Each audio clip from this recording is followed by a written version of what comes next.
पाटील साहेब नमस्कार. नमस्कार.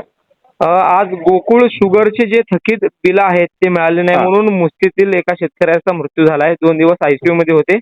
काय सांगाल? बातमी कळाली तुम्हाला? हो, अत्यंत दुःखदायक घटना आहे. खरं तर असं व्हायला नको होतं. शेतकऱ्यांनी धीर धरणं गरजेचं आहे. पण किती दिवस धीर धरणार हा सुद्धा विषय आहे. पावसाळा तोंडावरती आला आणि सगळ्यात महत्वाचं म्हणजे आता शाळा सुरू झाल्यात आणि ज्या शेतकऱ्यांना आत्महत्या केली त्याचं कारण म्हणजे मुलांच्या शिक्षणाची फीस कशी भरायची, आपण मुलांना काहीच देऊ शकलो नाही, हा सगळ्यात मोठा प्रश्न त्याला निर्माण झाला. आणि त्यानं या 2 दिवसात म्हणजे काल 19 तारखेला औषध प्राशन करून त्यांनी आत्महत्येचा प्रयत्न केला आणि तो बेशुद्ध होता. परत काल दवाखान्यामध्ये मगाशीच घटना घडली आणि त्यांचा दुर्दैव अंत झाला. ही खरंच निषेधार्ह गोष्ट आहे आणि ह्याला सर्वस्वी जबाबदार हा गोकुळ कारखाना आहे. गोकुळ कारखान्याचं प्रशासन आहे, तो चेअरमन आहे. जर त्यांनी वेळेत बिले दिली असती तर ही घटना घडली नसती. आज माझं स्पष्ट मत आहे की जी घटना घडली त्याला सर्वस्वी गोकुळ कारखान्याचे चेअरमन दत्ता शिंदे जबाबदार आहे आणि त्यांच्यावरती सदोष मनुष्यवधाचा गुन्हा दाखल झाला पाहिजे आणि ही आमची आग्रही मागणी असणार आहे. आम्ही जिल्हाधिकाऱ्यांकडे सुद्धा ही विनंती करू की याला जबाबदार असणाऱ्या गोकुळ शुगरच्या चेअरमनवरती सदोष मनुष्यवधाचा गुन्हा दाखल करावा. कारण आम्ही जिल्हाधिकाऱ्यांच्या, तहसीलदारांच्या आणि आमदार सचिनदादा कल्याण शेट्टी यांच्या सांगण्यावरून आम्ही तिथून आंदोलन मागे घेतलं. तर या एवढ्या वेळामध्ये जर पैसे पडले असते तर कदाचित या शेतकऱ्याचा बळी गेला नसता. अजून गोकुळ प्रशासन किंवा जिल्हा प्रशासन किती लोकांचा, किती शेतकऱ्यांचा बळी घेणार आहे? म्हणजे तुम्हाला बळी दिल्यावरच तुमचं समाधान होणार आहे का? याला जबाबदार कोण वाटतं तुम्हाला? म्हणजे याला सर्वस्वी जबाबदार गोकुळ शुगरचा आहे. जर त्यांनी पैसे दिले असते तर हा विषयच झाला नसता ना. दिले असते तर ही घटना घडली असती का? घडली नसती, घडलीच नसती ना. आर्थिक विवंचनेतूनच हा विषय झाला आणि उसं घातलेली शेतकरी ती गोकुळला आंदोलनात होती आमच्या ते.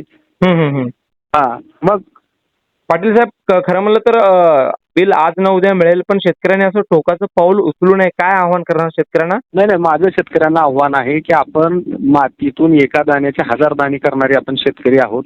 कायम आपल्या हातात रुमणं, एका हातात कासरा असतो.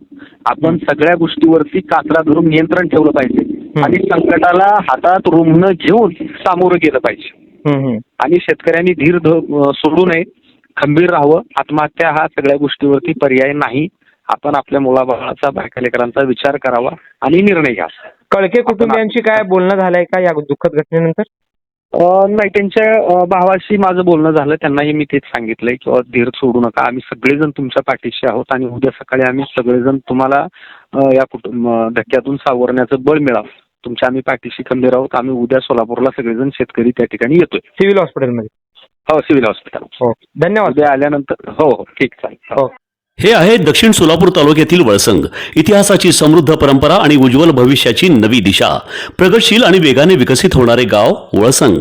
कुरनूर धरणाच्या सानिध्यात निसर्गरम्य वातावरणात वसलेले वळसंग. सोलापूर पासून फक्त 12 ते 15 मिनिटे, अक्कलकोट पासून फक्त 12 ते 15 मिनिटे आणि रेनगर पासून केवळ 7 ते 8 मिनिटे अंतरावर सोलापूर अक्कलकोट महामार्गावरील उड्डाणपूल आणि वेगवान महामार्गाच्या थेट संपर्कात असलेले वळसंग.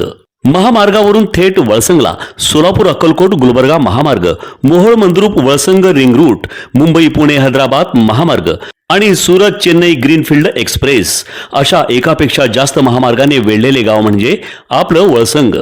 वळसंग हे आता महाराष्ट्राच्या नकाशावर नव्या विकासाचे केंद्र बनले आहे. वळसंगमध्ये आहेत प्रसिद्ध मंदिरे, सोलार हब, टोलनाका, जवळच आहे कुरनूर धरणाचे ताजे पाणी आणि निसर्ग सौंदर्य आणि विविध ठिकाणी आकर्षक हॉटेल्स व ढाबे सुद्धा. प्रवासात थकलेल्या प्रवाशांसाठी स्वादिष्ट जेवण, आराम, ताजेतवाने आणि प्रदूषणमुक्त वातावरण. वळसंग हे केवळ गाव नाही, एक उत्कृष्ट थांबा आहे, एक संधी आहे, एक भविष्य आहे.